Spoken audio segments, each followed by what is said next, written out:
প্রত্যেকটা ওয়াইফ চায় যে আমার স্বামী আমাকে কলিজা দিয়ে ভালোবাসবে, আমার স্বামী আমাকে মন প্রাণ উজাড় করে ভালোবাসবে।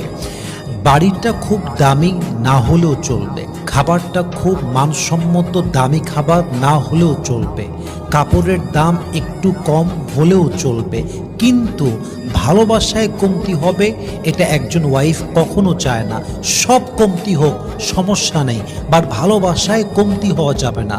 একজন দিনদার নেককার আদর্শবান স্ত্রীর সবচেয়ে বড় চাওয়া পাওয়ার জায়গাটাই হচ্ছে এরকম, সারাদিন আমার স্বামী আমাকে সময় কম দিয়েছে, সমস্যা নাই, সারাদিন ব্যস্ত ছিল, সমস্যা নাই, আমার জন্য কোনো গিফট আনতে পারে নাই, সমস্যা নাই, বাট আমার স্বামী যদি আমাকে ভালোবাসে, দিন শেষে আমাকে বুকে জড়িয়ে নেয়, আমাকে সরি বলে আর বলে জান ব্যস্ত ছিলাম, আই এম সো সরি, এটা আর হবে না, আমি তোমাকে সত্যি অনেক ভালোবাসি। এই যে ভালোবাসার বহিঃপ্রকাশ, এই একটা ভালোবাসার বহিঃপ্রকাশ আপনার স্ত্রীর হৃদয়ে আপনার জন্য আকাশ সমান ভালোবাসা আল্লাহ তাআলা নিজেই তৈরি করে দেয়, ঠিক কিনা বলেন?